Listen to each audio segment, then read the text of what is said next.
Please bring in Sara Orlesky. It's been far too long. And Sara, I don't know if you've seen any of the show.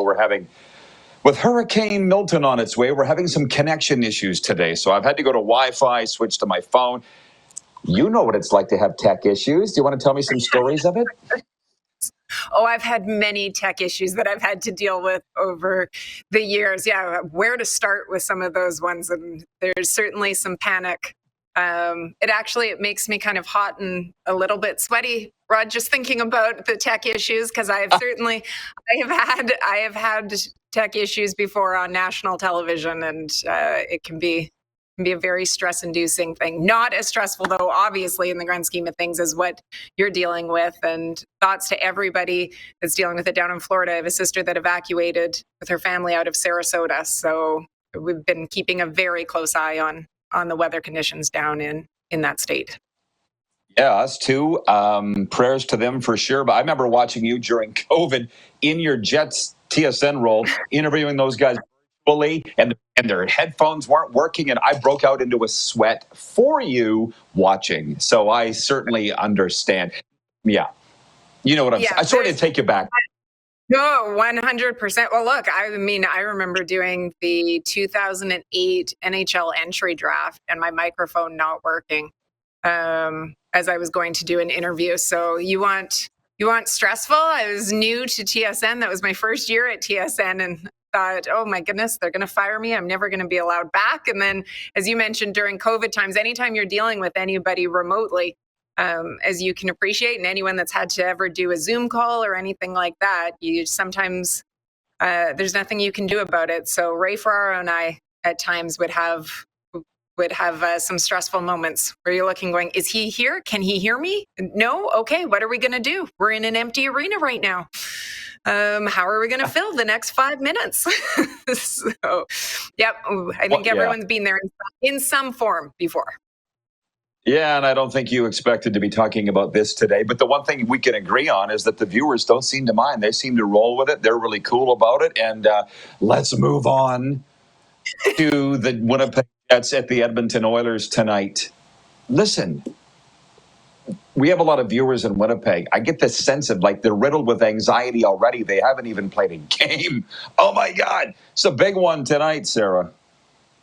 Yeah, well, I feel as if most major hockey markets, and you think about Canadian markets in particular, I feel like the anxiety is always high going into a season, because even if you are expected to be a cup favorite, if the first 20 minutes don't go well, then you all of a sudden you say, oh no, have we been misled? Oh no, is this team not going to perform the way that we thought? But I think that there's two different lines of thinking regarding the Jets. And when you look at the fan base, some that feel as if they didn't do enough, they would love to have seen some youth added to the lineup and some players promoted. Other ones that look and say this is largely the same roster that's returning from last season and the beginning. And you look, while it didn't work out, everyone knows that in the postseason, certainly it did in the regular season, and they finished fourth in the league, and there was a lot to like about it. They finished with 110 points, and I think that sometimes people forget the success that they had. So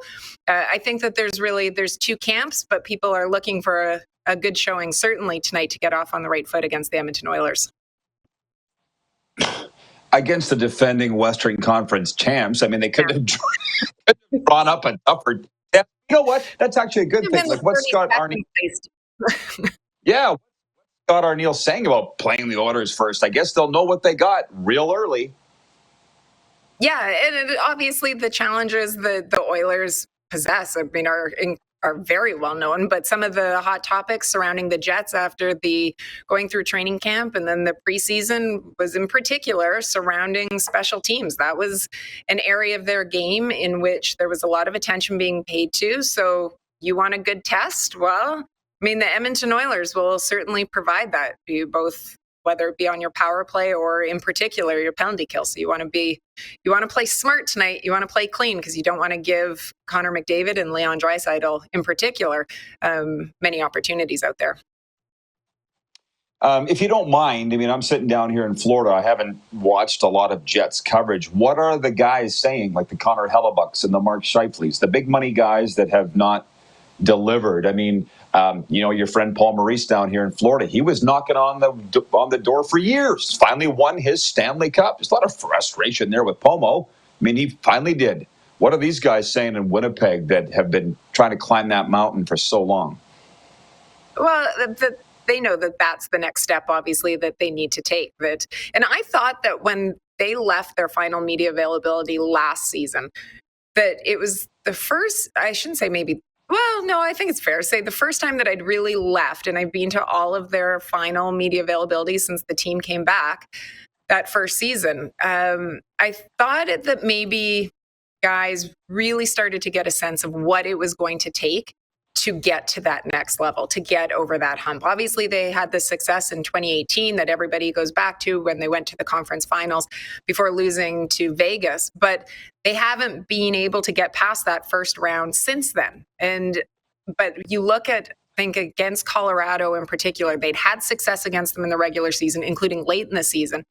And then that series started and Colorado just went to a different level. And that ice looked slanted. And I felt as if maybe players truly were able to see for themselves and really get a sense as to, okay, this is what it's going to take to get over the hump, to get to that Stanley Cup caliber winning team. And real emphasis from Scott Arniel has been compete. It can't just happen in the postseason. It has to start in game one. And I think that, look, players are ready to make that jump. Players know that they have to make that jump. They haven't been able to do it up to this point. And I think there's confidence with this group, though. Obviously a lot of people, I think when you look at pundits, everybody's kind of either has them in the playoffs or just missing or just in. And so it's not as if people are predicting them to run away with the West or the Central Division. And so I think that guys maybe have a little bit of a chip on their shoulder too, of going, look, we're flying under the radar. We got something to prove here. And I always like a team that's got a little bit of something to prove because I think a little extra motivation never hurts anyone. For sure. Well, one last very brief broadcasting question. It looks like you are in the Jets offices. Am I correct? I am over. I'm in the arena right now. The team is in Edmonton. I am still here. Jamie Thomas and I are starting this year. We are doing a morning pregame show. It goes at, noon at 12:30 Central on game days. We're going to do kind of a 20-minute, half-hour show to get fans ready, where you'll hear from media, fans, very interactive, and something that we started in the playoffs last year. We really enjoyed being able to do that. So we're going to continue it this year and do it for all 82 games. So wish us luck. And everyone come join. I could think of two no more better than you two. Give my friend Jamie a swap. We bicker like siblings, Rod. So I don't know if we're going to make it all 82 games, but we're going to give it a shot. Well, I wondered, as this game here last night in Sunrise, the announcers were in Connecticut as the Panthers visit the Bruins because they didn't want to fly them in because of the storms. My God, so you can do anything from anywhere these days. I didn't know. So, Sara, thanks for fitting us in. Good luck tonight and with the season. Always good seeing you. Hey, thanks so much for having me, and stay safe down there, Rod. Thank you. Winnipeg Jets senior reporter, they say. Senior. She doesn't feel like senior to me. Sara Orlesky.